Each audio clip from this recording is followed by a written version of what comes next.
Following the Universe 6 tournament, Goku, Vegeta, Gohan, Goten and Trunks go to Universe 6 at Cabba's request. He had offered Vegeta to show him around, and it was about time they explored this planet. It was an exciting time for everyone, though Goten and Trunks were really the ones that were looking forward to it the most. Vegeta was interested in the culture and the people, while Goku was just interested if he was gonna find any strong characters. Gohan, on the other hand, thought it would be really interesting to document this different civilization. In fact, he packed way too much. He had a bunch of camping gear, something akin to what he wore while going out camping in the Tree of Might. This proved to be his own demise, however, because he got his stuff stolen by Kale. The Saiyan ran away, though Cabba knew exactly where to go, showing them over to Caulifla's lair. There, they found a bunch of Saiyans, which excited the children. Cabba tried to argue with Caulifla, telling her to give back everything that she stole, but she simply laughed at him. Vegeta was perplexed at Cabba, asking him why he's being so weak. Cabba's about to turn into a Super Saiyan, but both Goten and Trunks push him aside, the two of them turning into Super Saiyan, followed by the other Saiyans. Caulifla finds this very interesting. She didn't know that Cabba had such powerful friends, though it will take a lot more than simple hair dye to take her on. Vegeta stepped up to the plate, challenging Caulifla to a battle. The two clashed outside of the lair, and though Caulifla stood no chance against Vegeta, she did impress him. In fact, she reminded him a lot of Kakarot. At the end of the battle, Caulifla promises to give the stuff back, as long as they train her and Kale. Vegeta scoffs. He didn't come here to train some child. But Goku seemed a little bit more excited, and Goten and Trunks really wanted to see what she was made of as well. Goku says, "Hey, if Vegeta doesn't train you, I will." Caulifla stuck her tongue out at Vegeta. Clearly, she didn't need that old man. Vegeta was infuriated, telling her that he's a much better teacher than Kakarot could ever hope to be. Caulifla used this to her advantage, noticing the rivalry between the two, telling the two that this could be an interesting challenge. See who trains who better. Thus, the training of the Universe 6 Saiyans begins. Gohan collects a lot of data along the way, while Goten and Trunks learn along with the girls. Caulifla doesn't really get along with them, at least at first, finding them really annoying. But the thing is, they're actually pretty alike, especially Trunks and Caulifla. Their egos really clashed against each other, but over time, they found a sort of rivalry. Though because of this, and her training, Kale starts to become jealous. They all train together, but there is some sort of division between the teams. Cabba, Vegeta, and Trunks train together regularly, opposite of Goku, Caulifla, and Goten. Finally, there's a third team, Kale and Gohan. When trying to train into Super Saiyans, Cabba tries to explain what the tingly back thing is all about, but Vegeta stops him, saying, "I think you should go see a doctor, kid." They train hard to become Super Saiyans. It's a big moment for everyone, with Caulifla being the first one to do it after Cabba. She's excited. This power is unlike anything she's ever felt before. Goku shot her a thumbs up. He was proud of her student, though Vegeta still rubbed in their face that Cabba had been the first one to do it. Caulifla wanted more, and continued to train with Goku. Kale noticed this, and over time she became more angry and jealous, culminating in her going into her berserk state. She is completely out of control, and everyone tries to stop her. Goku and Vegeta do well against her, easily taking her down, but Gohan realizes that this isn't what they need. He approaches her, trying to calm her down. Gohan is much more calm than everyone else. He begins to explain. Kale, listen to me. This power you have, it's incredible. I know because I felt something similar before too, but you have to control it. There will be evildoers out there that cannot be reasoned with, and you'll have to embrace that power. Wield it like a weapon, but you have to keep it controlled. You only endanger others by not controlling it. Kale, look at what you're doing. The animals, everything about nature, they deserve your protection. They need you. Kale looks around, realizing that she's destroyed a large portion of the forest. She takes a big breath. A bird lands on Gohan's perched hand. He reaches out to Kale, who puts her hand out. The bird jumps onto her hand as she detransforms, slimming down into a Super Saiyan 2 state. Finally, it is time for the Z-Fighters to return to their own homes. After all, Gohan has to return to his university, but Caulifla whines, saying that they still have so much to learn. Goku tells them to come to Universe 7. Whether they have to lose, they can just leave someone else in control of their stuff. that gang or whatever? It doesn't matter. I'm sure that Champa won't mind. In the end, they agree, though Beerus protests a little about having Universe 6 Saiyans on Earth. Cabba stays over at Capsule Corp, with Kale and Caulifla excited to see Goku's place. After all, if Vegeta has an awesome house like this, Goku has to have something even better. They get over there and are immediately disappointed. In fact, Chi-Chi comes out angry, hitting Goku, asking why he brought girls over. Goku tries to explain what's going on, but Chi-Chi's having none of it. In the end, Caulifla promises Chi-Chi that there's nothing going on between her and the old man. Chi-Chi accepts it, but tells Goku that there's no room here for anyone to stay. Thus, Goku takes them to the lookout instead. When they get there, they think that Popo is the guardian of Earth and Dende's the butler. It's a little awkward at first, but they get used to it. Eventually, they begin to explore. One night, Caulifla wakes up Kale, being extremely bored. She wants to explore the lookout. Kale is a little more cautious, but she follows her, eventually ending up in the Room of Spirit and Time. Realizing the excellent training conditions in there, they decided to take a swing at it for a whole day. They realized this and were worried that Goku would be upset at them, since they had a training session planned out for the day. But when they came out, they realized just a handful of minutes had passed. They were completely surprised. Dende explains exactly what the time chamber is, and they get really excited. They want to train even more. They invite Cabba in. Goku, Vegeta, and Gohan go in there with them as well, taking turns, of course. Over time, they really grow to have a special relationship and bond with all of the Saiyans on Universe 7, eventually even being taken to Beerus' planet, who is completely against them being there, but the Saiyans reminded him enough of Goku and Vegeta, so he liked them, at least to a degree. Their training has far surpassed anyone's expectations,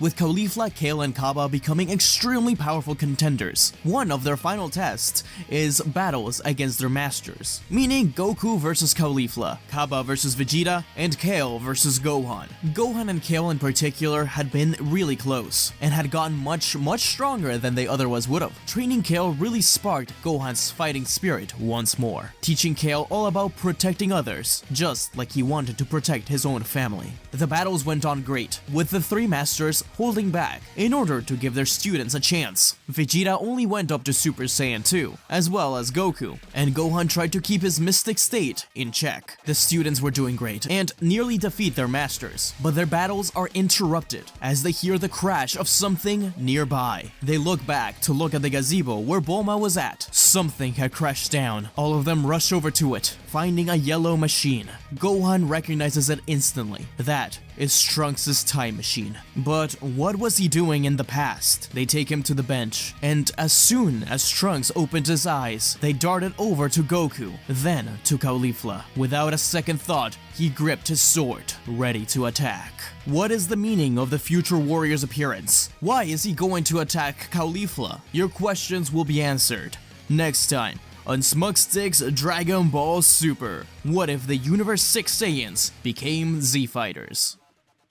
Future Trunks had just arrived from the future, getting ready to attack Caulifla and Goku. Cabba makes a comment asking how Trunks got so tall, but before he finishes the sentence, Trunks attacks Goku. He makes one slash and then another towards Caulifla. When neither hits, he fires one burning attack that vaporizes the gazebo. Goku simply jumps out of the way, but Caulifla tanks the attack head-on, showing off Super Saiyan 3 for the first time. Trunks continues the attack, with Caulifla commenting on how reckless this dude was. Caulifla had the advantage against Trunks, only for a little bit, until finally Vegeta gets in the way, stopping the battle. He asks what the hell is going on, with Trunks yelling that that woman was responsible for killing nearly everyone he knows. Caulifla says that she would never hurt any of Trunks' friends. Trunks asks how she knows him. Vegeta tells everyone to calm down and talk about this, which Goku and Caulifla stare at him. Vegeta was saying that? Vegeta introduces future Trunks to the Universe 6 Saiyans. They are very confused by all the time travel stuff, however. Goku tells Trunks to trust Caulifla. Even if she did kill people in the future, it's not too late to stop her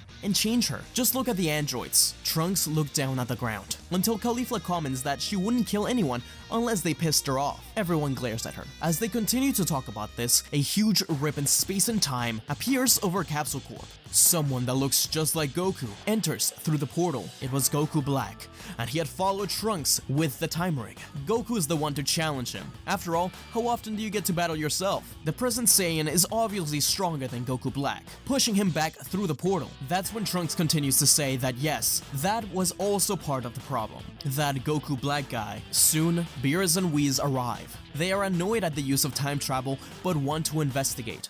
Beerus explains that he is not helping them, but in order to stop Caulifla from possibly destroying future Trunks' timeline, they are going to keep an eye on her, placing her in magic handcuffs. Goku asks why they don't keep an eye on him, and they say that Goku's ki was different than the one that came through the portal. That may look like Goku, but that's definitely not him. Caulifla tries to argue, but Beerus says that until they feel future Caulifla's ki, they need to keep an eye on her. Goku wants to investigate too, however, and as the gods depart, Goku jumps into the portal, and soon enough, he's in front of Gowazu and Zamazu. They ask just what's going on with Caulifla, and before she can answer, they tape her mouth shut. She is way too loud-mouthed to be hanging around gods. They say not to worry about it. She's just some criminal they caught. They're going to turn her in and get her destroyed eventually. Caulifla's eyes widen. Goku's excited to see the Zamazu guy, and he asks him for a fight. The two clash overhead, with Goku being clearly stronger. Zamazu takes note of this, but he also takes note of the fact that Goku explained after the battle that yeah, he's strong, but Caulifla over there is already catching up.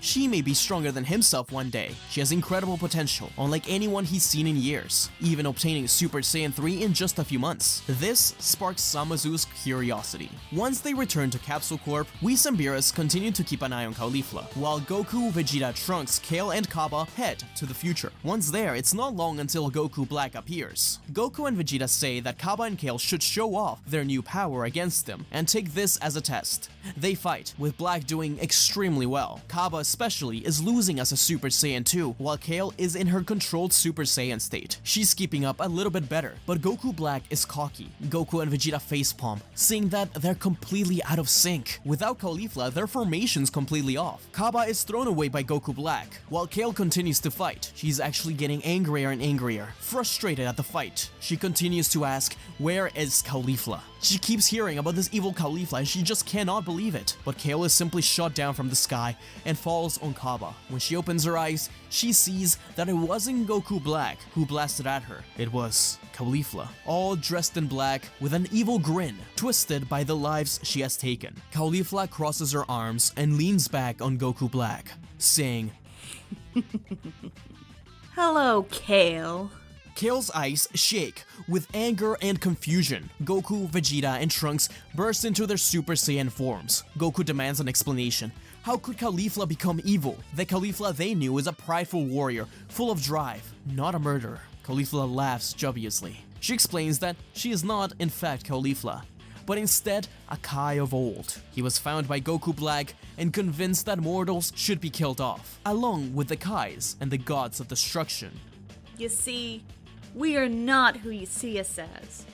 We are both Zamazu. He stole Goku's body, the most powerful man on Earth.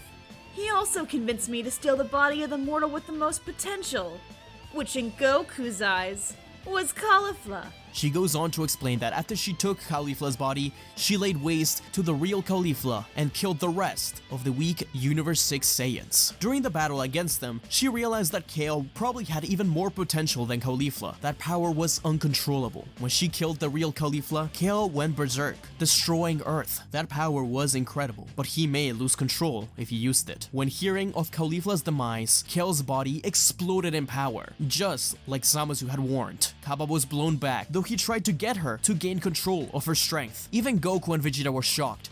She hadn't been rageful in a long time, and this time it was even worse than before. Even so, this may be what they need to win. Kale rushes to the two evildoers, crashing and bursting her ki to make them go flying off. She pursued them, grabbing them by the legs and slamming them back down. Kale then smashed her arms down in a hammer fist against Goku Black. She turns to do the same to Caulifla Black, who simply stares at her with big, sad eyes. A wave of emotions went flying through Kale's mind. She couldn't kill her best friend. She slowly put her hands down, but screamed in pain as Goku Black pierced through her back with a key sword. Kale spat out blood on Caulifla Black's top, falling over to her side. The Z fighters yelled out a no, all rushing towards her aid. Cabba grabbed onto Kale, taking her by the time machine. Meanwhile, Trunks, Vegeta, and Goku battle Caulifla and Goku Black. It's a hard-fought battle, though the bad guys were a little more hurt because of Kale. Goku and Vegeta led the charge, but soon realized that their tactics were too sadistic. Vegeta was stabbed multiple times, while Goku was blasted in the stomach. Their training with the Universe 6 Saiyans had made them stronger and able to continue fighting, but this combo of Caulifla and Goku were also stronger than regular Goku Black and Zamasu would have been.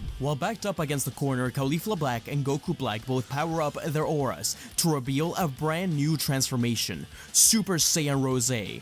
This turns the tide of the battle in their favor. Cabba yells at Goku and Vegeta that Kale is losing a lot of blood, that they need to get help ASAP. Goku and Vegeta reluctantly retreat as Trunks struggles to protect them and his world, causing a Super Saiyan Rage transformation. This buys them just enough time to escape and return to the past. Once there, they immediately take Kale to Dende, who heals her. Caulifla, who was still with Beerus and Whis, senses that Kale is back. She tries to tell Beerus and Whis, and the annoyed Beerus agrees to go see them again. Once there, Caulifla sees Kale hurt on the ground. The healing is taking a while, as the wounds are deep. Caulifla is extremely angry, yelling at Beerus to take off her bindings. Beerus says no, but Goku interrupts him by saying that Caulifla is not the problem. It is instead Zamasu, who had stolen Caulifla's body, just like he stole his own. Beerus couldn't believe that a Kai would do such a thing, but agrees to investigate further, going to Gowazu's planet with Whis and releasing Caulifla. In the meantime, Caulifla promises revenge for what they did to Kale.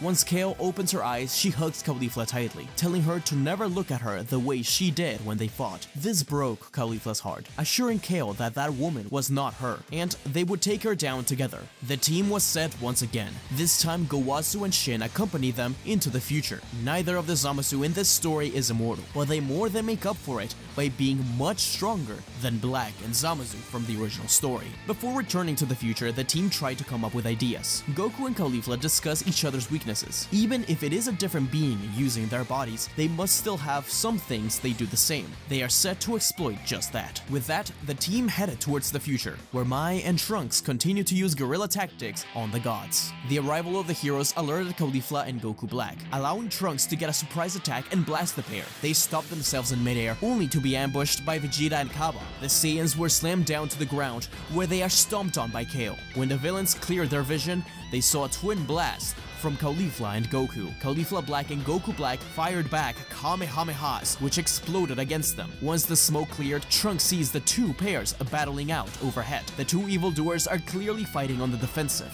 especially once Vegeta, Cabba, and Kale continue to help out. Goku and Caulifla Black realize that there's nothing they can do but rely on their ultimate weapon, the Potara. They fuse into Kauliku. This ultimate fusion is unpredictable, using moves such as Judgment Ray, Kamehameha Stream, and Meteor Crush. The Sea Fighters are suddenly pressed against the wall. Caulifla curses under her breath, saying, Damn it! These guys just won't let up.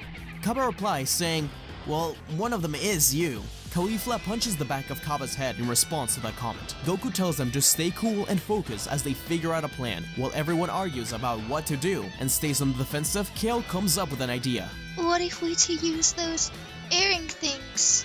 Goku and Caulifla look at each other, and Caulifla is immediately sick at the idea. She does not want to fuse with that old man.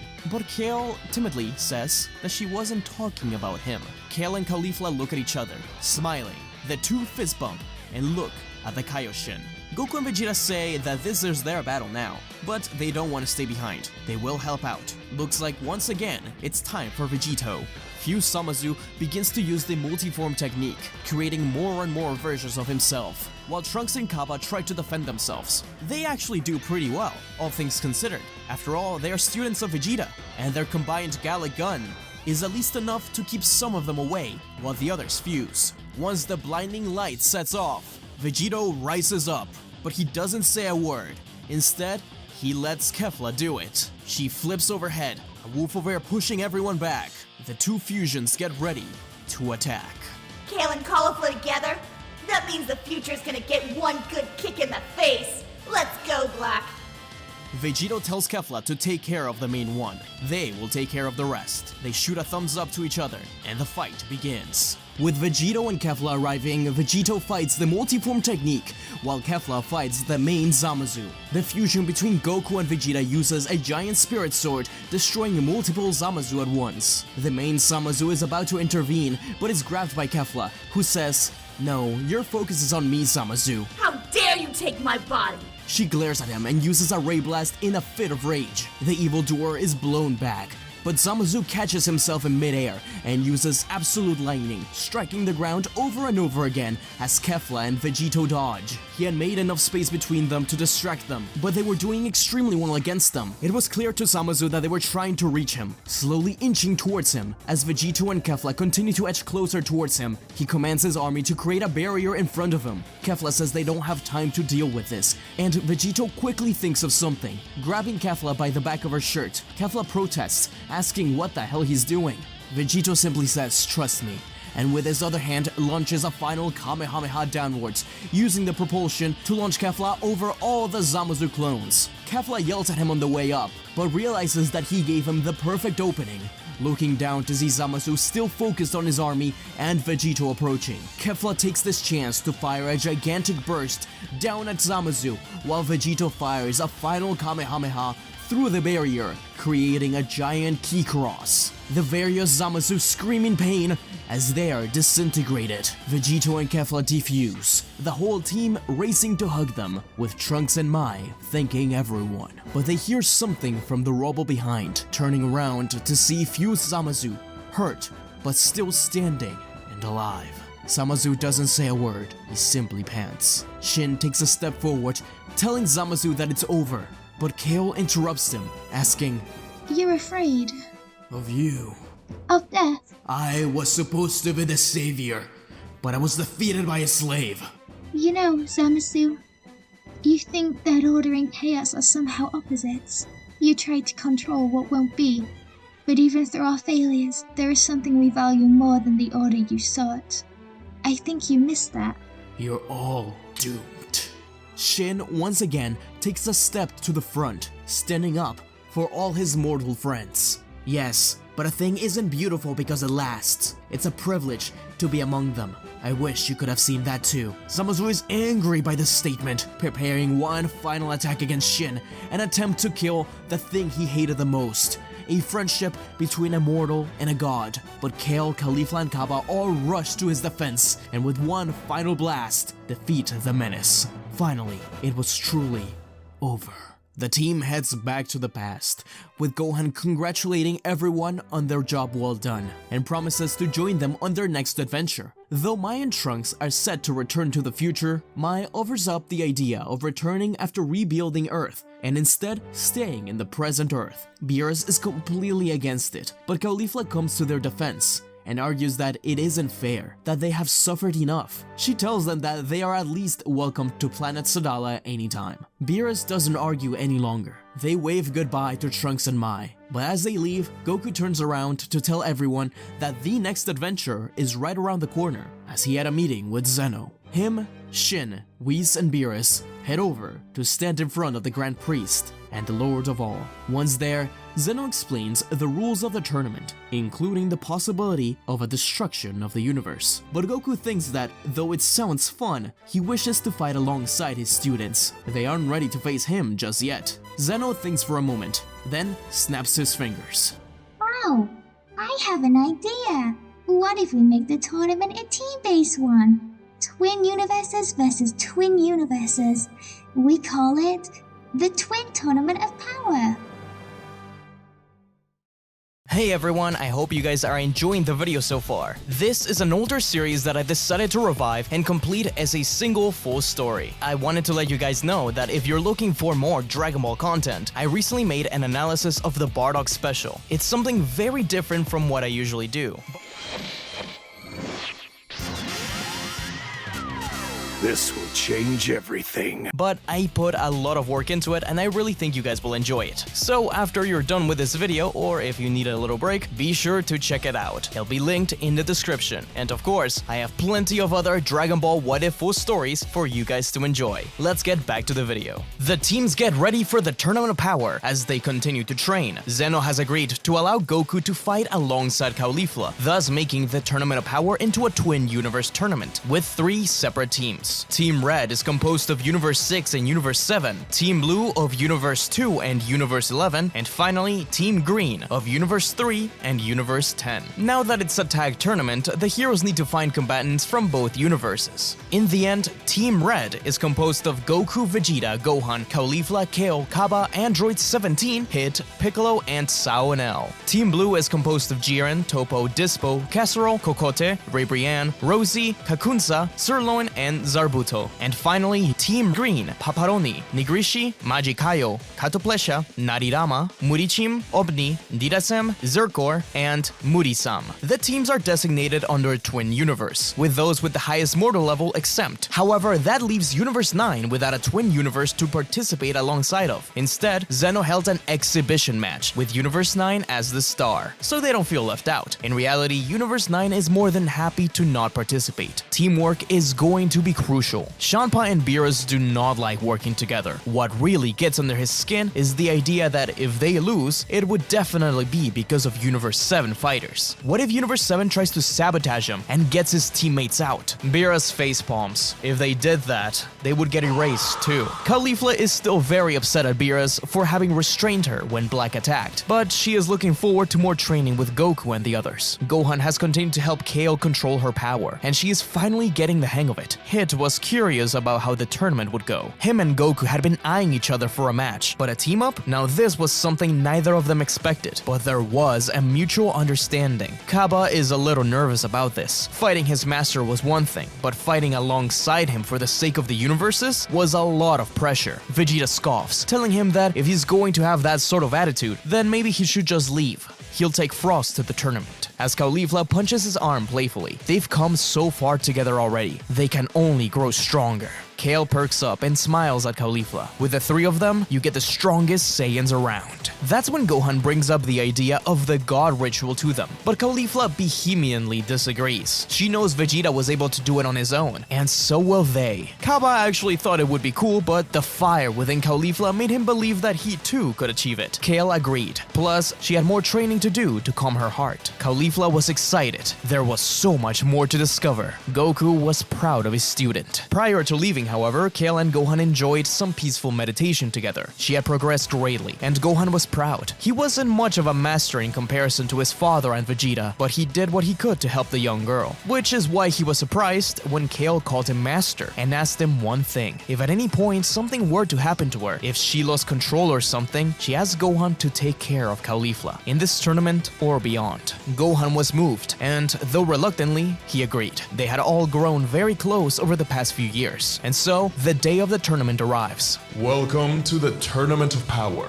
This will decide which 4 universes will be destroyed and which 2 will be considered as worthy enough to continue existing. The teams stood on opposite ends, and that's when Gohan realized that besides Universe 6 and 7, the twin universes didn't very much look alike. As the Grand Prix signaled for the start of the tournament, all the Saiyans burst forward. The kamikaze fireballs already had synergy between each other, but they knew that if they wanted to win, they would have to work with the Pride Troopers. Although they both are superhero teams, they are also drastically different from each other. The start of the tournament was a complete mess, as Universe 3 and Universe 10 refused to work together and instead relied on themselves, much to their god's ire. Meanwhile, the fireballs and the Pride Troopers would occasionally blast each other on accident and get in each other's ways. But Topo encouraged everyone to try and work together. The only one who didn't want to was Jiren. He just meditated and waited. Ray Brienne actually thought he was cute and surely filled with the power of love. But once she realized how stoic and brooding he was, she thought otherwise. She would just have to win without him. Goku and Caulifla's powers were matched perfectly, supporting each other through various enemies. It wasn't long before contestants from Universe 3 and 10 were taken out left and right. Their synergy was nothing compared to the others, though the robots did a little better than the others. Kale was a huge asset as she rampaged through many fighters, which brought the anger of Ribrianne. She targeted Kale with everything she had. Piccolo and Saiyans likewise teamed up with their Namekian techniques. Kakunsa and Dispo complemented each other with their speed and agility, instantly trying to take down Cabba, but Vegeta would not let that happen. Topo and Rosie supported each other as they fired ki bullets towards Kale and Caulifla, which they tried their best to avoid, while Piccolo and Saiyans took down various mechanized fighters.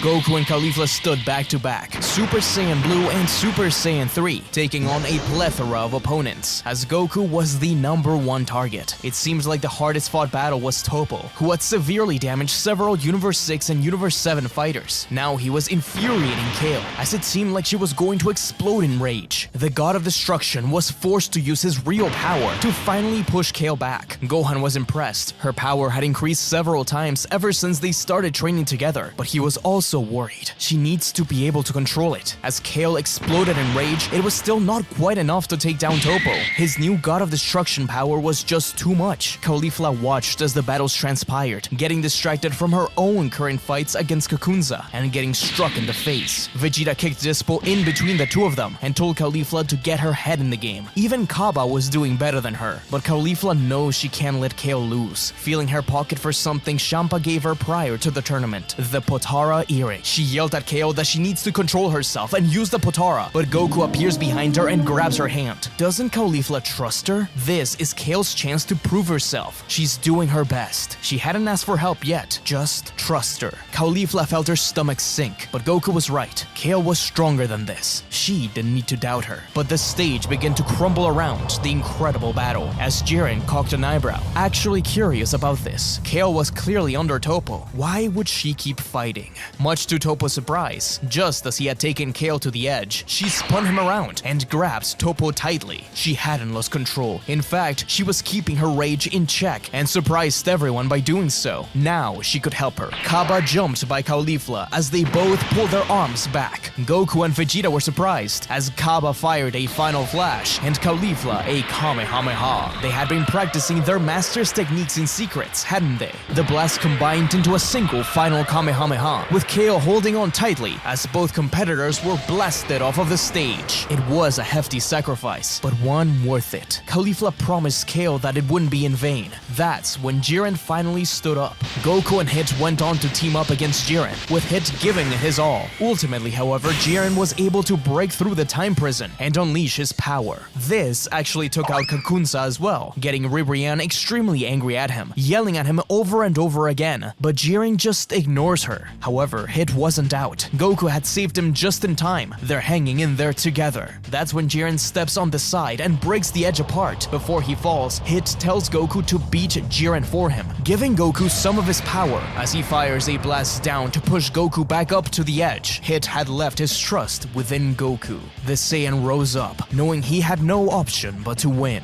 17 found himself in the middle of a battle against the remaining fireballs, but it was obvious that without Kakunsa, their trio was messed up. Ribrianne tried to continue getting help from Jiren, but he was preoccupied with Goku. Even so, Jiren was getting tired of her, so without even looking to where he was pointing, Jiren fired a single blast below 17 that exploded the area around them. As simple as that, 17 was knocked out of the arena, and it nearly took out Rosie. Ribrianne managed to save herself and her fireball, but she had fury in her eyes. Meanwhile, Piccolo and Saiyans, who had been severely hurt by Topo, were doing their best to keep other warriors away from the main spectacle. They soon realized that they had severely underestimated their opponents, as Paparoni called forward the ultimate technique of Universe 3, Anilaza. The towering giant began to crush. Cabba was nearly knocked out of the arena but saved by Vegeta. It was up to Piccolo and Saiyans to deal with Anilaza, but his power was far too great. Goku even tried to yell at Piccolo that he could turn giant like the World Tournament, but size wasn't the issue here. His power was just far below Anilaza.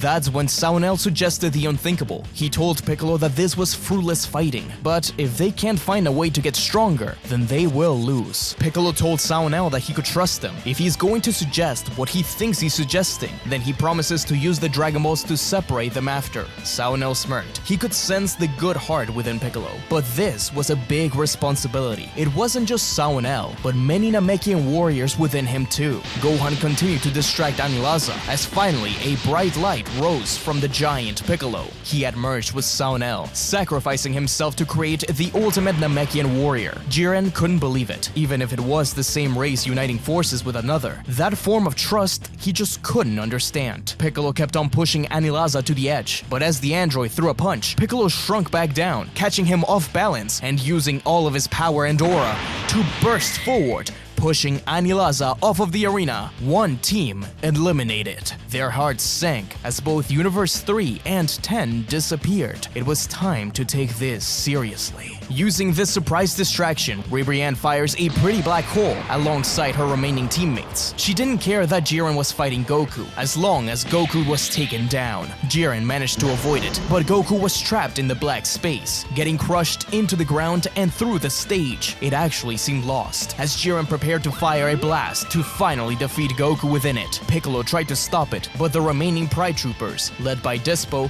kept him away from the fight. Piccolo could deal with them, but they were severely troublesome, as Jiren fired a blast. The only one able to get there in time was Caulifla. She couldn't get her master out, but she could at least save him from the blast. It was so much stronger than she expected. It was clear that she wouldn't be able to hold it back on her own. Other foes were coming together, but Piccolo was able to keep most of them away. Vegeta, Cabba, and Gohan appeared behind Caulifla, pouring their energy into the girl as they tried to find a way to let Goku escape. Jiren was surprised. Universe 6 and Universe 7 Saiyans were giving this girl power? Did they really still have hope of winning? Goku started to break through as he fired several Kamehamehas from within, breaking down the barrier, but it was far too much. He could feel the pressure crushing him. One final Kamehameha finally reached outside, just as it seemed like Jiren's blast would take down the Saiyans. Caulifla heard Kale's voice, reaching out for her from the stance. Even she was giving energy to her. Belmont yelled that this was cheating, but Zenoh was engrossed in it, so he allowed it, just like people giving energy to Goku for the Spirit Bomb. Caulifla was determined to win, but it was when she felt Goku's hand finally touch her shoulder and pour her energy into her that she screamed out and burst her aura open, a fire burning within her. But it was different this time, both for Goku and Caulifla. Goku's energy was completely different. It had a strange heat, while Caulifla's ki was changing. She was enveloped in the terrific aura of the Super Saiyan God. She cursed at herself. No, why did it have to be like this? She wanted to push herself to the max, reach this on her own, not by some accident. How was this possible? Beerus realized then that it was 5 Saiyans giving her energy. That had accidentally triggered that transformation.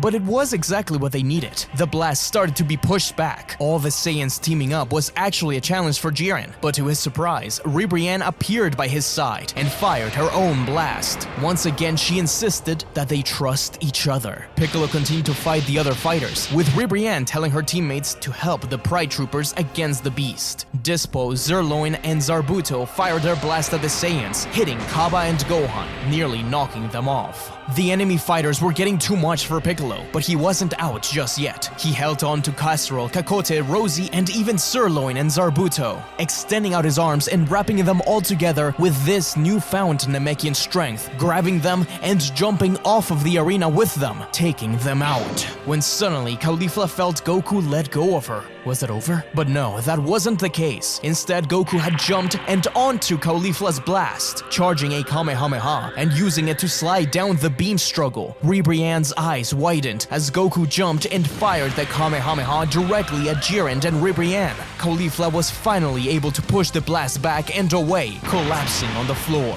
The battle-damaged Cabba and Vegeta tried to help her up, only to look up to see that all the gods had their mouths hanging. Caulifla was impressed by her Super Saiyan God power, but that's not what they were surprised by, was it? No. Instead, it was the fact that Jiren had protected Ribrianne with his arm from the blast, and the fact that Goku had unlocked Ultra Instinct Omen. Dispo, Ribrianne, and Jiren were the last few standing from Universe 2 and 11. Dispo instantly burst forward to attack Cabba, but Vegeta burst into Super Saiyan Blue, defending him. They would have to team up and defeat him. Vegeta wanted to instill in Cabba every lesson he had to teach him. Goku and Jiren continued to fight as they rose up to the sky, while Caulifla and Gohan were showered with a barrage of blasts from Ribrianne. Things were far from over. Dispo was too fast, but the fight against Piccolo had severely hampered him. Vegeta knew he'd continue to try and take down Cabba, so he used this to his advantage, predicting where he would strike from until he finally had an opening. But Dispo was smart, and just as Vegeta was about to trip him out of the arena, Dispo spun and burst to kick Vegeta out of bounds. Cabba knew this was his opening. He had to save his master. Cabba fired a final flash with what little power he had left, striking Dispo and giving Vegeta a chance to follow up and knock him out of the arena. Vegeta nodded at Cabba. The arena's air crackled with tension, its spectators barely breathing as they watched the relentless assault from Ribrianne's direction. Her attacks were a volatile mixture of love and fury.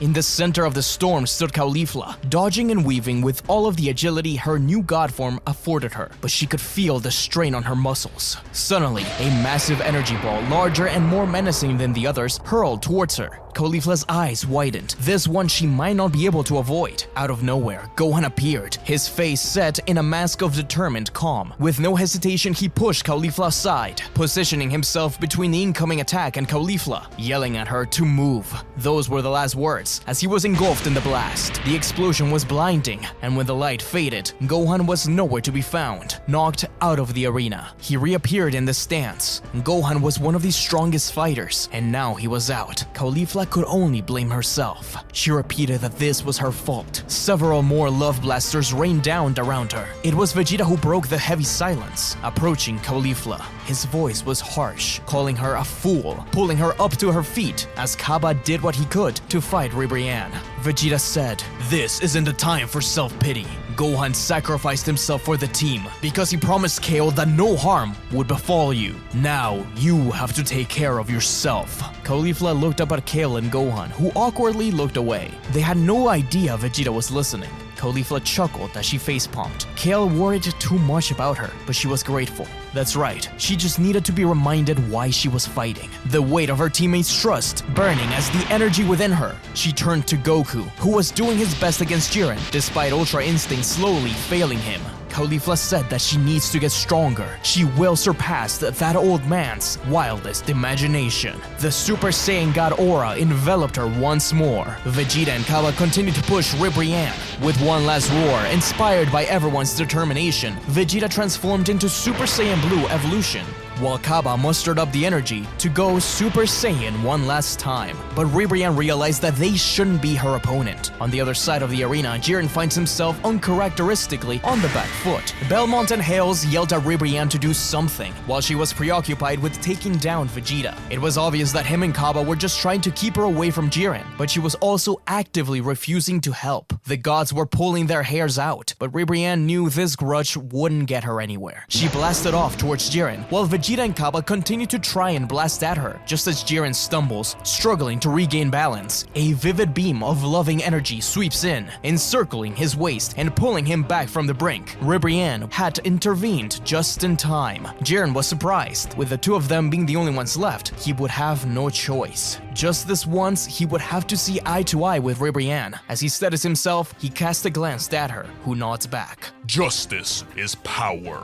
Justice is love. Though deeply opposite ideals, they did have common ground. They were both superheroes. Ribrianne radiates warm, a pink glow of love, contrasting sharply with Jiren's calm and focused energy. Across from them, Goku's Ultra Instinct moves with outworldly grace. And next to him, Caulifla was glowing. She can't dodge the enemy's attacks easily like Goku can, but she can attack while Goku dodges. It was a simple yet effective formation. Despite Jiren's unmatched strength, it becomes apparent that without full cooperation with Ribrianne, they stand no chance. Jiren lowers his barriers and fully syncs with Ribrianne's rhythm. Ribrianne, sensing his change, smiles warmly. Auras merge, creating a dazzling spectacle spectrum of energy that surprises even the most seasoned warrior. But Goku's form begins to flicker erratically. The strain of maintaining Ultra Instinct is immense, and suddenly it proves to be too much. His divine aura dissipates as he stumbles forward. Vegeta, Cabba, and Caulifla rush to Goku's side. Despite their best efforts, it's clear that Vegeta and Cabba were nearly spent. Their movements were growing sluggish, their energy waning. Goku, witnessing the struggle of his friends, grits his teeth. He can't stand to see others fighting for him like this. Jiren should be his to defeat, but Caulifla can tell what he's thinking. But as it is now, they won't be able to win alone.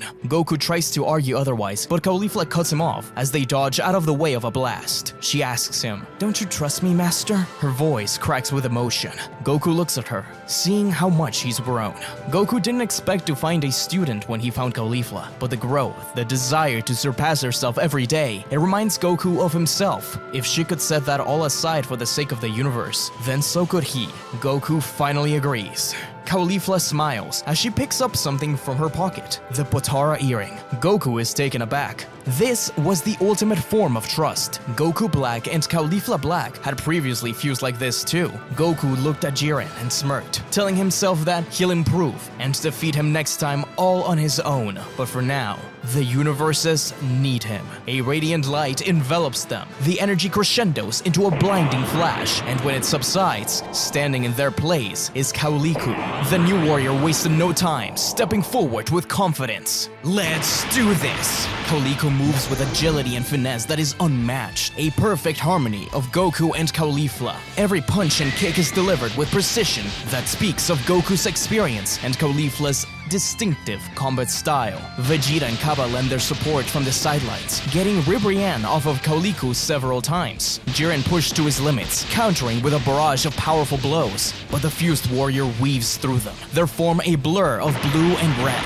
Dodging with elegance, Ribrianne uses her charm and agility to create openings for Jiren, weakening Caulifla's defenses, but the fusion is swift to adapt, countering with a dual energy wave, the Crusher Kamehameha. In a final desperate gambit, Jiren and Ribrianne combine their most powerful attacks into one cataclysmic blast aimed straight at Caulifla. With no time to dodge, the fusion channels every ounce of their combined power into a shield, their arms crossed in front of them. As the light fades, Caulifla stands unyielding, as the energy shield the fusion created continued to expand. That's when Vegeta grabs Cabba, jumping off of the edge, but grabbing him to remain hanging. The energy field was about to cover the entire arena, and it would have certainly knocked Vegeta and Cabba out. As the energy expands, it's obvious there's nowhere for the superheroes to escape to. They respond with more blast, trying to push the energy back, but suddenly Caulifla appears above them, propelled by a Kamehameha from the fusion's feet. His fist pulled back and full of energy, Jiren grabs Ribrianne and they create a ki shield around themselves. But the punch from the fusion breaks through the ki orb around them and through the ground beneath them.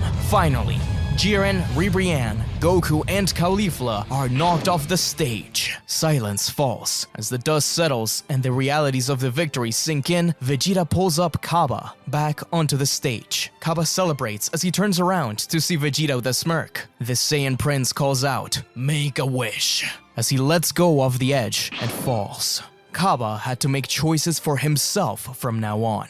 Cabba was declared as the victor of the Tournament of Power, with Caulifla extending his hand out to Jiren and Ribrianne, telling them that he will see them again as they disappeared. But it wasn't for long. As the Super Dragon Balls were reunited and Super Shenron appeared, Cabba's voice was steady and sure. "I wish for the universes erased to be restored. There's too many amazing people out there." As the wish is granted, a golden light washes over them, and the fabric of the multiverses is stitched back together. A new beginning fostered by lessons of unity and the undeniable power of trusting in one another. Caulifla defuses, with Goku and Caulifla returning to their individual selves. Kale jumps to hug Caulifla. It was amazing to see how far Universe 6 Saiyans had improved and grown. Goku shot them thumbs up as Goku and Gohan smiled behind him. Even Champa and Beerus could chuckle together. Jiren interrupted everything with his resounding voice, stepping up to Goku and Caulifla and declaring that he looks forward to a rematch. He is a superhero in his universe, but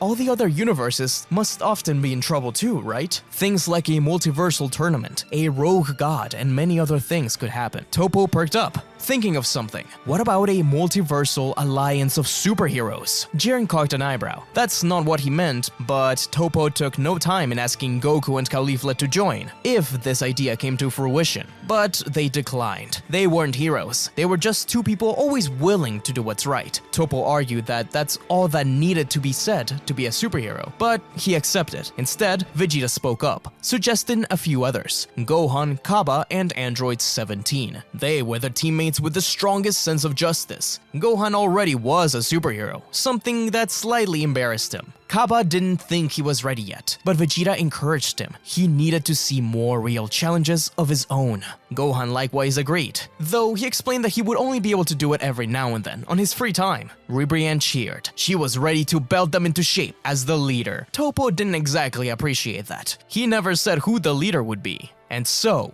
the Tournament of Power came to a close.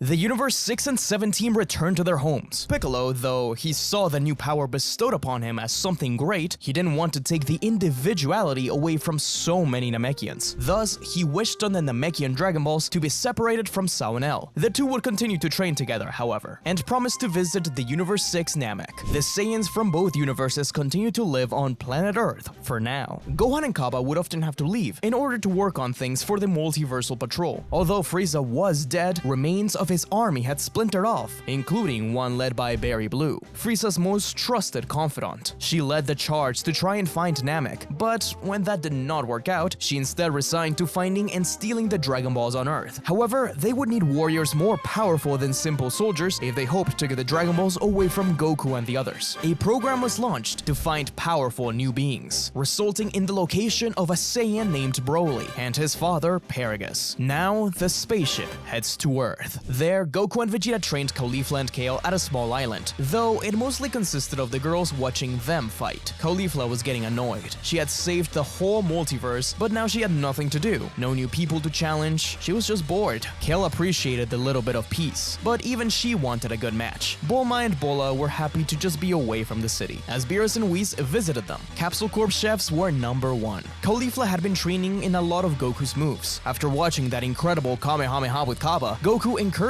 her, so Goku taught her things like the Spirit Bomb and the Kaioken, though she was still struggling with them heavily. She had never used something like this before. Suddenly, however, Goten and Trunks call about the Dragon Balls being stolen. The Saiyans go to the Arctic in their new snow jackets, finding Frieza soldiers having stolen the Dragon Balls, and eventually a ship landing. Berry Blue comes out of it with Paragus and Broly. Instantly, Kale and Broly look at each other, and they feel a strong connection. The fight begins. Goku and Vegeta tell the girls to stay back. Broly's power is immense, and it feels like he's learning as he fights. Caulifla comments on how she has felt this same kind of energy before, turning to look at Kale, who is confused and a little afraid. Throughout the entire fight, however, Broly kept on looking at Kale over and over again, as if he was getting distracted by her presence. Eventually, when Broly roared into his berserker form, he zooms past Goku and Vegeta and instead went to attack Kale. She defends herself as much as she could, but this was too much. Caulifla gets in the way with our Super Saiyan God state to help out. They had both improved, but she's grabbed by the face and dragged across the snow. Vegeta looked at Kale and realized that she wasn't helping. Something was going on.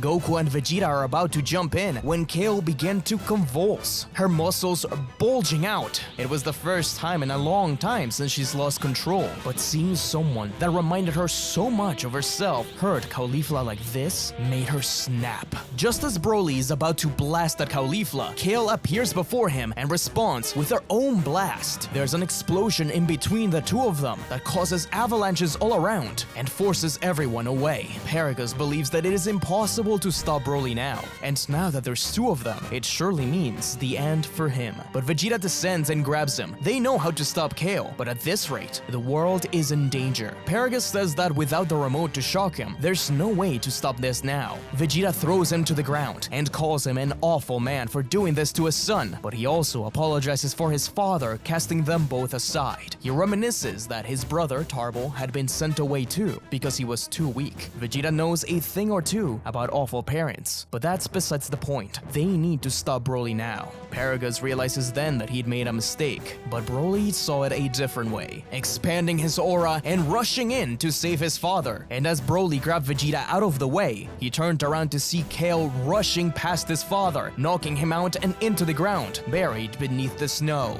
Barry Blue and the soldiers rushed into the spaceship, knowing that if they stayed, they could be killed. Sheila and Lemma were the only ones to run out. They wanted to help Broly, as the knocked-out Paragus triggered a Super Saiyan transformation for the Berserker Saiyan. Goku and Caulifla blasted Broly, forcing him to let go of Vegeta, but the transformation was breaking the world around him, and it seemed to only incite Kale even more, who rushed in to continue the fight. Caulifla knew how to stop her, but with Broly right there, it was far too dangerous. Goku and Vegeta told her that they would distract Broly. That way she can calm down Kale, and they would work together to stop him. Both Universe 7 Saiyans burst into blue and rushed out to distract Broly. Clearly his mind was dead set on fighting Kale, and so was hers. Caulifla appeared before Kale, apologizing to her, before screaming out, Kaioken. Caulifla's Super Saiyan God aura was enveloped by another layer. Goku was surprised. Caulifla had been struggling to use the Kaioken, and it was very hard on her body, but she knew if she wanted to stop Kale, then she needed to really belt her one this time. Caulifla landed one solid punch on Kale's face, sending her back into the snow, before following up with a barrage of kicks and punches. The Kaioken dispersed as Caulifla panted heavily, but Kale rose from the snow angrier than before. Caulifla screamed out her name, arms spread wide. Just as a punch was about to reach her face, Kale stopped, centimeters away from Caulifla. The Saiyan girl didn't even flinch. She yelled at Kale to calm down, that whatever it is the link between herself and Broly, it needs to be controlled, that Caulifla herself is okay. Broly may have gotten a few blows in, but it was nothing she couldn't handle. She was lying. She was actually really hurt. But Kale did believe her, and slowly she regressed back into her Super Saiyan form. Caulifla was happy and about to rush back out there, but Kale grabbed Caulifla by the arm and told her that he is really losing control, and that they don't stand a chance. They need to find a different way. Goku and Vegeta rush back to escape from Broly for a second and go towards the girls, as Whis dodges through the punches of the Saiyan easily. Goku tells Caulifla and Kale that they need to distract Broly while they figure out a plan, but Kale interrupts Goku. She has an idea of how to bring him back, if only she had enough power. Seeing the determination in Kale really surprised them. She had changed a lot from the timid girl she was on Planet Sadala. Maybe this would be their final test. Goku grabs their arms and tells them that he has a plan to get them stronger, but he warns them that fusion is not something easy that they should rely on all the time. Even so, they had such synergy that it almost felt like fusion was just meant to be their thing. Before Caulifla and Kale could ask any questions, Goku teleported them to Piccolo. He wasn't the happiest about having to teach another set of Saiyans the fusion, but Goku also didn't give him an option, as he teleported back to keep having fun alongside Vegeta. He was admittedly a little disappointed that he couldn't bring out Gogeta, which Vegeta didn't like. Why had he already thought up of a new name for their fusion? Either way, both Beerus and Whis were proud. Having seen other fusions from Goku before, he knew he'd rather do things alone, but its teamwork with Vegeta had improved. Even without fusion, the two were unrivaled. Meanwhile, Piccolo's biggest struggle was convincing Caulifla that these strange dance moves were really how you do the fusion dance. But if it was with Kale, she didn't really mind. Though the poses were difficult at first, the sync of the two Saiyan girls was unlike anything Piccolo had seen before. He doubted even Goten and Trunks could pull off such a perfect fusion nowadays. The fusion dubbed herself Cowley. Without another question, she sensed the power of Broly and sped away.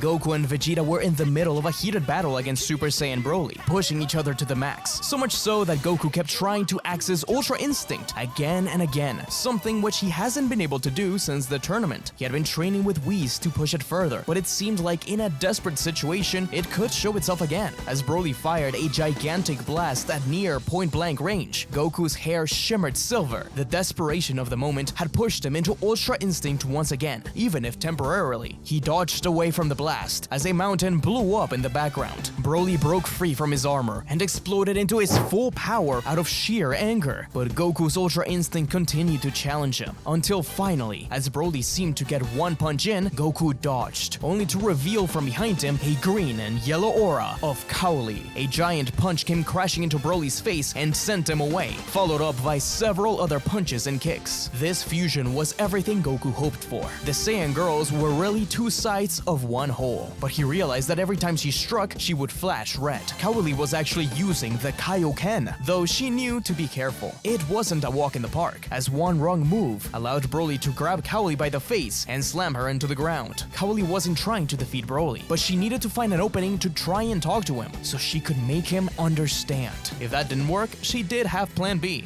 Vegeta commented on how he could feel the energy moving around them. Something was calling him. Goku realized then, as he looked up, that Cowley was gathering Genki into a spirit bomb. Even while fused, Broly was an extreme force of nature, and Cowley was forced to use Super Saiyan God. But whatever it was, no matter how many attacks she could get in, a single strike from Broly was enough to take her wind out. She had to be careful and precise. She darted around Broly's powerful onslaught, her body leaving trails of afterimages. She launched a Kamehameha wave that tore across the battlefield, while Broly countered with his own gigantic burst. Despite her formidable display, Cowley still struggled against Broly's relentless assault. Each exchange left her more and more fatigued. As the spirit bomb glowed behind her, Cowley sensed an opening, a brief lapse in Broly's defenses. He rushed her way with no regards as she collected the spirit bomb onto her hand, ready to unleash it. But just as she was sure that she could defeat Broly and be able to talk to him, the fusion timer reached its limit. As Cowley split back into Kale and Caulifla, the energy of the spirit bomb began to disperse, fading into the ether. Goku and Vegeta had no option but to appear before them, firing a combined Kamehameha and Final Flash to keep Broly away from them. Goku was about to rush back and continue the attack. She told him that she had this. She could sense a deep connection to Broly. She could help.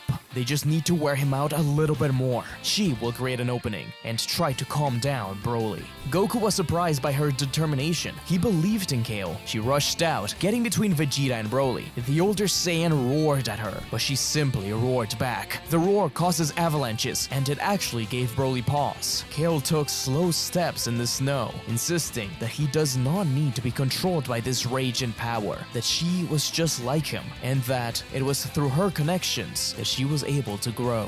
It seemed like Broly was listening, when suddenly he swung his arm, slapping Kale. But Kale burst into Super Saiyan just in time, some blood dripping from her nose. But she didn't move. Broly hadn't put all of his power behind that strike, and he indeed was listening. She said in pain that she would not give up on him. She saw in Broly a reflection of her own past struggle. Caulifla was panting fast, worried for Kale. She attempts to reform the spirit bomb. The scattered energy seemed to slip through her fingers like sand. Each failed attempt to deepen her desperation until Goku appeared beside her. He whispered to her, "Focus." Guiding her hand upwards, Caulifla could feel everything. The lava beneath them, the animals running away, the plants dying off, even Paragus and the others. But most importantly, the sun. This wasn't going to kill Broly. It wasn't enough, but this would at least take him down a peg or two. Glowing with a hopeful light, it was reminiscent of the spirit bomb Goku used once against Vegeta. With Goku's support, she prepared to launch the condensed spirit bomb, aiming to create the necessary impact for Kale to convince Broly. She took a deep breath and launched the glowing orb with all her might, a beacon of their combined resolve. Broly, sensing the immediate threat, unleashed a surge of power that propelled him upwards, soaring into the sky with incredible speed. But the spirit bomb's trajectory didn't shift, and it now hurled straight towards an unintended target. The battlefield fell silent, the eyes of Goku and Vegeta widening in alarm. Caulifla's heart skipped a beat, her shout of warning lost in the roar of the energy surrounding them. Time seemed to slow down as the spirit bomb inched its way towards the girl, but she bravely stood up to it, not a single hint of fear. As the orb was mere seconds away from impact, Kale's aura flared up. She transformed into her Super Saiyan controlled berserk.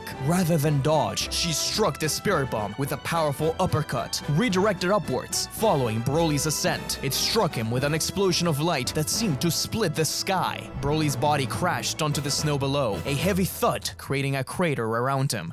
Goku and Vegeta exchanged glances of shock and admiration. As everything quieted down, all eyes looked at Broly. Kale cautiously approached. As Caulifla warned her to be careful, he could still be dangerous. His aura was still active. He was still a Super Saiyan. Her eyes, filled with empathy born from her own struggles, met Broly's. She kneeled beside him. She told Broly that he was not alone in this, that he didn't need this power to define him. Broly flinched at first, but Kale's sincerity reached him. Kale then asked if Broly had anyone he really cared about. He whispered his father's name, but then interrupted himself, saying, "Ba, my father hurt Ba, and we were never friends again." With understanding, she said that she's hurt her own friends too, but that she learned something important. Those who truly love us are never really gone. They stay with them in their hearts, guiding them. Surely he felt close to Ba still. She smiled warmly, glancing back at Caulifla. Broly's expression softened, the wild energy around him dissipating as he returned to base. He had overcome those deep emotions. Now he looked at Kale, seeing not an enemy but a kindred spirit. Kale and Broly had a connection, some kind of power that only they could understand. But now he wasn't alone. Kale, almost as of instinct, hugged Broly, gesturing towards the others and introducing them, landing on Caulifla. Sheila and Lemos suddenly arrived with Paragus, weapons pointed at them all, but Paragus told them to lower them. If they didn't hurt Broly already, then surely they weren't going to kill them now. It was clear things had changed for the Saiyans. He did not belong in this world. But Vegeta stepped up, saying that if it is a home he needs, then that's what he can provide. Broly needed to understand his power, and there is no one better to help than Kale and maybe Gohan. Though reluctant at first, Paragus kneeled before the prince and accepted. He was surprised to see that Vegeta waved away the formalities and told him that he was not like his father. Either way, it would be too dangerous to keep him on Earth. Perhaps Beerus' planet. Goku already knew Beerus wouldn't be happy about this. Once again, the Earth was safe for now. Time would then pass on, and the Z Fighters would return to Planet Sadala. The Universe 6 Saiyans were missing their home world, and because of their superhero team, Cabba would often spend a lot more time in Universe 7 rather than with anyone else. Goku watched as Caulifla, Kale, and Cabba sparred amongst themselves. Broly was engrossed by the amazing power and control. Goku was coaching Caulifla, while Vegeta just silently judged in order to give notes after to Cabba. Meanwhile, Gohan was writing down on his notebook, still in his superhero outfit. Suddenly, however, Gohan and Cabba got a call from the Justice House. One of the universes was in trouble. An evil wizard had escaped and made his way to Planet Namek. The Galactic Patrol was trying to take care of it with Majin Buu's help, but the wizard Moro already had the Dragon Balls and was draining Namek.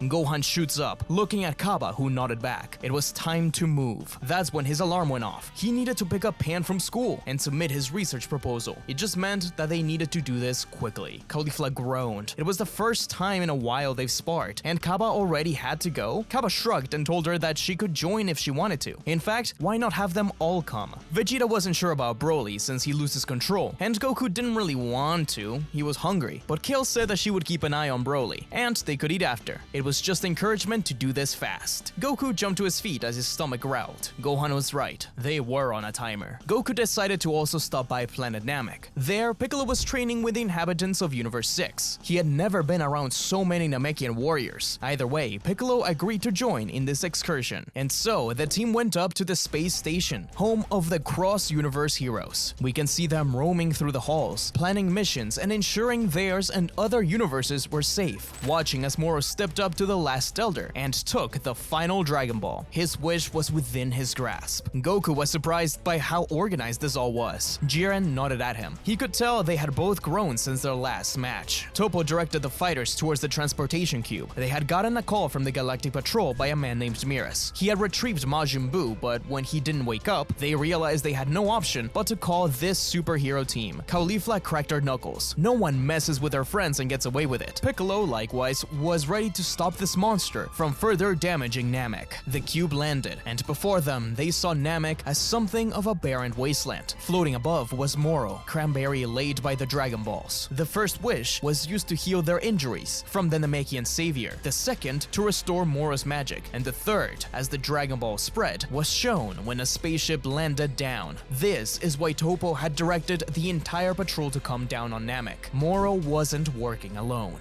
This ship contained the worst criminals from Universe 7, all powered up by Moro's dark magic. Moro turned to look at the newly arrived heroes. He had heard whispers from the patrollers about new heroes coming to town. They seemed like clowns to him. It's too late. All of his magic had returned. Caulifla stepped up and declaring that she doesn't care if he's going to pull a rabbit out of a hat or not. They're here to kick his ass. Ribrianne and Toppo rolled their eyes. She wasn't even a member of the team. Moro moved his hand towards the girl, pulling her with black magic. But before she reached him, a slash nearly cut his arm off. Jiren had struck Moro, while Goku jumped in to move Caulifla away. Moro was surprised to see someone so strong around. We need to do this quickly. Got that? Your power is mine. All the various fighters expanded their auras, as from Moro's ship, a small army of soldiers sprinted out. Back in the base, Paparoni informed them through the communicators of various enemies, including the powerful 7-3, an android who could absorb the power of others. It was too late for Ribrianne, who already had her powers stolen, but the rest could be safer. Goku and Jiren faced off against Moro, pushing him to the edge. Moro called him a superhero, which Goku denied.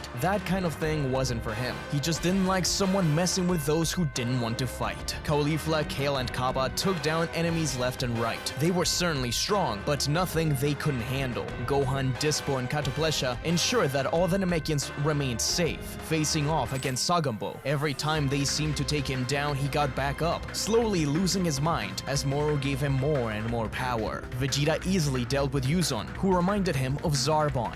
Ribrianne, Bergamo, Piccolo, and Toppo continued to face off against 7-3 and several other fighters, trying their best to avoid him in order to not get their power taken. Moro was legitimately struggling. Despite his power of absorption, Jiren's and Goku's attacks were far above anything he'd ever deal with. Not only that, but every time he managed to even stagger one of them, one of the other annoying little heroes would jump at him and get in the way. As the battle continued, Miras arrived with the Galactic Patrol. They were ready to arrest all of the fallen prisoners, but he couldn't believe his eyes as he watched Goku and Jiren fight side by side. Truly, these were the mortals to rival gods. The Saiyan in particular held the fundamentals of Ultra Instinct. It was clear he continued to try to access that power over and over again, despite severely struggling. He was curious. Broly was struggling more, as a dozen prisoners jumped at him. He was going to explode in anger, but seeing this, both Gohan and Kale fire blasts to get the prisoners off. Broly remained in base, and was thankful to them both. Clearly he was improving, and rushed in to take down more. But slowly everyone felt their power being taken away. Vegeta was the first to realize it when he went down from blue to God. He yelled this at Goku, to which Jiren grabbed Moro by the neck and slammed him on the ground. He wasn't going to let this continue, but Moro just smiled and opened his mouth. Jiren looked up to look at the energy that had been collecting above him. Moro was about to swallow the whole energy, but Moro responded by punching through Jiren. At the last second, however, Goku jumped in the way. He was extremely hurt, though Goku managed to save himself and Jiren. He was left on the ground, bleeding out. The energy stolen was quickly coming down and into Moro's mouth when suddenly a kick burst straight through the key ball. It was the 3 Universe 6 Saiyans, destroying the stolen energy. Moro screamed out as the ball tried to reform itself, but the Saiyans spun around and blasted at it. Now Moro wouldn't benefit from it. Moro was livid, punching the ground to force lava out, striking the 3 Saiyans. The other fighters fired their own blasts at Moro to keep him down, but he expanded his aura in order to keep them away. He then moved his arm back, blasting at the recovering Universe 6 Saiyans. Kale stood before the other 2, defending them.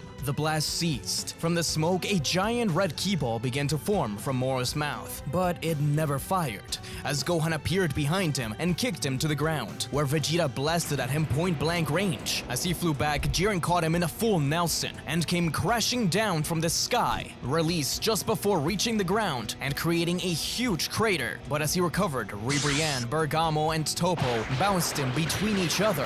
Finally, Kale burst into a controlled berserk state and Broly into his Ikari form. Kale caught Moro by the leg and slammed him to the ground, where Moro picked him back up and swung him from side to side and into his own ship. Moro landed, disoriented, but he couldn't give up. He would never. He dug his fingers into the soil, channeling energy into it to make the planet explode. But he felt someone move in front of him. The wizard looked up to see none other than Son Goku. His eyes face silver, his aura blazing. Next to him, Caulifla. "She did warn you," said Cabba. Other fighters moved up, Jiren, Ribrianne, Gohan, Vegeta, and the various members of the different universes uniting as one. Still, Moro wasn't satisfied. Moro screamed out a mighty roar with the power he had left, even taking the energy back from the few men that remained standing, killing Sagombo and a few others in order to create a small yet extremely powerful ki ball. The fighters jumped to avoid it, but Goku didn't move an inch. Instead, he placed the tip of his open palm right in front of Moro's chest and punched. Moro went flying off as he fired the blast, a blast that would have certainly killed many of them. While Goku swiftly moved around it, Caulifla jumped up to meet her master, and everyone else joined in too.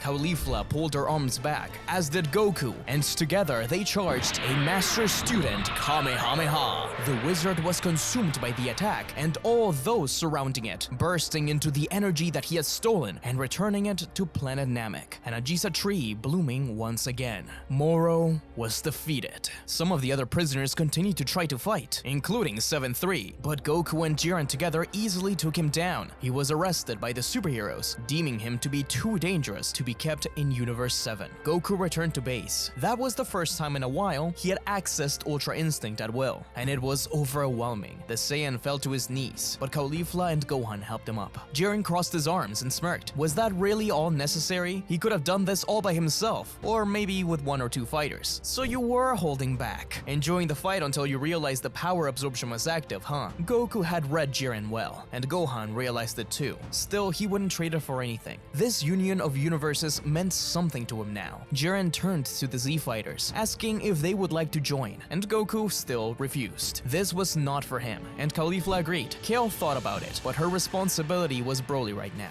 Vegeta didn't even answer, but Piccolo shrugged his shoulders and agreed. It could be fun to fight alongside Gohan more. Miraz observes. He nearly sheds a tear. Whis lands by him as a surprise. He asked what he thought of the life through the universe now, and Miraz truly loved seeing this symbol of justice that had been formed. Surely a new era of the multiverse had begun, but how was this all possible? Whis chuckled. Well, it all began when a young Saiyan girl stole a few things from some visitors. And so, many more years passed on by.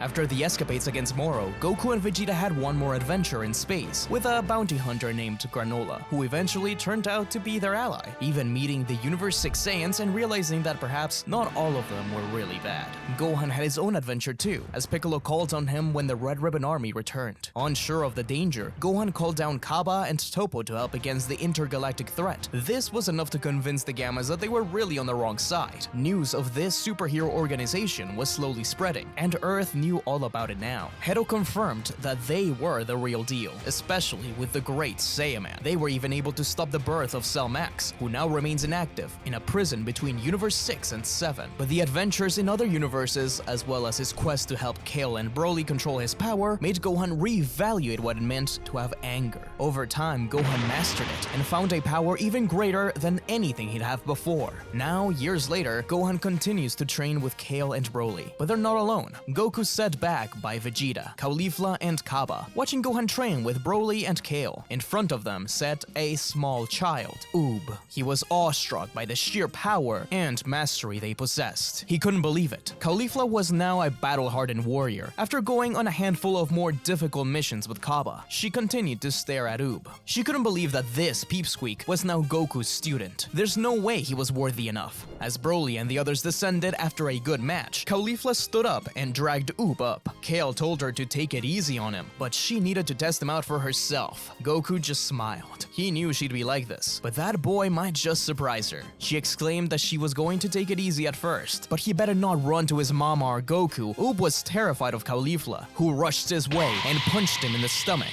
getting staggered. Before Caulifla could mock him again, he rose up, headbutting her in the chin and making her bite her own tongue. Caulifla cursed at him, but she was legitimately impressed. Goku watched on proudly. It reminded him of himself when he was a young kid training alongside Krillin. Although Goku had taught Caulifla everything he could, she still insisted on wearing his colors. She felt that she still had a lot to learn, as did Kale and Cabba. They were now all on their own paths. As the fight between Caulifla and Oob intensified, everyone else began to jump in. It was an all-out Saiyan rumble. Piccolo simply smiled at the lot of them. Oob was clearly out of his league, but he was enjoying it. Goku and even Caulifla deep down knew that he could catch up. His soul needed to master this new human body. Caulifla burst into Super Saiyan Blue evolution, warning them all that if they don't give up, she will have to use the Kaioken. Suddenly, however, Gohan and Cabba's wristwatches rang out, a call from the HQ. A new universe had been detected. We're unsure,